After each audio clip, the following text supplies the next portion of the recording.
I have a top tier 5 guys that I will read off my first here.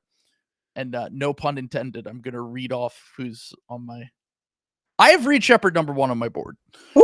So I've been going back and forth in this for about 2 weeks. And one of the things we keep talking about on all these draft podcasts, on just scouting in general, we talk about it in the Discord all the time. It's every player that could potentially be the best player in a class, or the player that could be just a very star level pro, essentially, has to have at least one elite skill or trait, I should say. Not necessarily skill, but a trait, whether it's, vertical explosion, whether it is, just being an insane athlete in general, having insane touch.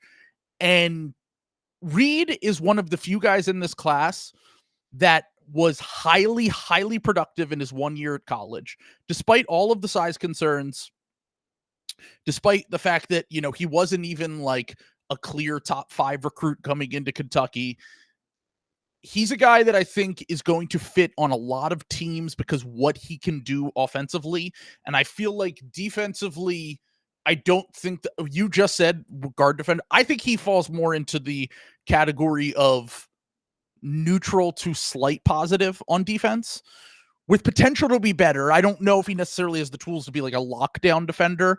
I think he's he's a guy that when you watch him, it really is shocking how quick he can explode off of the ground and block shots in the way that he did in college. He's a really smart team defender. And most importantly to me, the thing that I talked about, you need to have an elite skill. Reed Sheppard might be the best shooting prospect that we've seen in quite some time. Russillo and Bill talked about this on the podcast, but every time I see a new stat about his shooting, it blows my mind. I mean, he shoots like nearly 50% from NBA range. He's great on catch and shoots. He's great on above the break. He's great on corner threes. He's great on relocations. He's great on pull-ups. There's really no flaw in his game as a shooter. Now, the thing that is going to kind of unlock him at the next level is how good can he become on the ball? Because off the ball, I think he's going to be one of the best players in the NBA, running dribble handoff with guys, kind of just having plays scripted up for him, running off screens and pin downs. I think the absolute worst case scenario, and I've thought about this for a while, like, let's say Reed Sheppard completely bottoms out and like is just not athletic enough to be a lead creator, is not just, the guy that everyone projects him to be, that has him at the top of this draft based on the incredible year he had at Kentucky this past year. I think the best case scenario for him is like he's Seth Curry with better defense, which at one point Seth Curry was a starter on a number 1 seed. Now, didn't last very long. Seth was really only a starter for 2 years in the NBA, but I'm talking about like, and that archetype of player might not be quite as valuable, but I think at worst case scenario, Reed is a valuable bench 2-way guard that can give you kind of something that is just like I said, an elite skill that will automatically translate. And someone put this comp on Twitter the other day. Corey from No Ceilings had posted this, and I loved it.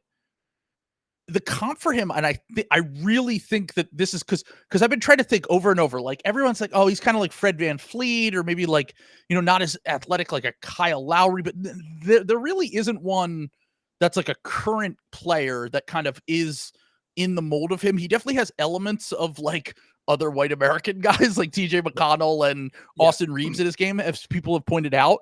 But the ceiling for him I think is a Mark Price type guard. Mark Price, who played in the 90s, was also undersized, had elite touch, was an incredible shooter, kind of ahead of his time player.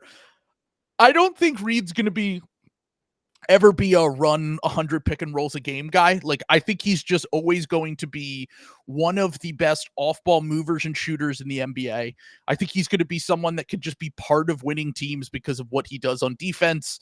And even if you're at the highest levels of the playoffs, you get further in and you're playing a team like the Celtics team or one of these big teams that just kind of can target you, the Minnesota Timberwolves that can target you, I don't think Reed is going to die on the court. I think he'll be able to hold his own enough that that he'll be able to survive because of what he brings you on offense is just so valuable. And I had him at 3 or 4 on my board for a while, but the more I watch these guys, the more I'm like, as I've said before, I think the floor can fall out on any of these guys, and I'm taking the one guy with the one trait that I think is incredibly valuable for a star skill set and also will automatically translate. So I'm going Reed number 1 on my board.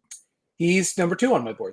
And was number 1 on my board earlier this year. I just like Topic more, but I agree with almost everything you just said. I mean, I think the big thing with Reed, even though Reed is small, per 36, one of the 10 best steals guys in the entire NCAA this year. And that is a way to survive if you are, not a true blue chip like length and athleticism guard. Like that is a way to make yourself. Chris Paul is a steals guy. Steph Curry, steals guy. Like this is like the tried and true way to make yourself a viable defender. And I think Reed has a lot of indicators for that. So it's not just cope, like that he could just be normal and we're kind of ignoring it. Like I think he's probably going to be like a pretty good, like average to good defender, like in the NBA, point of attack wise. And he's got some athleticism. I really like Reed. 4.6 steal rate, 2.5 block rate for a guard is for a guard that's his size, like the guys that we're drafting for their defense in this draft, like Devin Carter, someone that we'll talk about.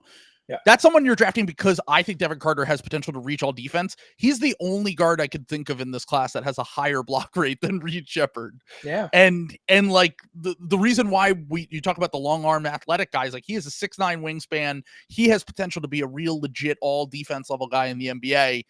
Reed is doing a lot with the fact that he doesn't have massive arms. He isn't like, he's a different kind of athlete. Like it's not quite like the traditional kind of athlete that we see, but he has a lot of just, like I said, he explodes off the floor. He can jump incredibly high.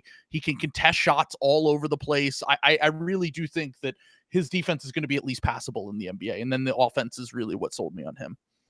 Yeah. So I have Reed number 2. So Reed will probably end up. I'm keeping track of where we put guys, and I'm gonna consensus it.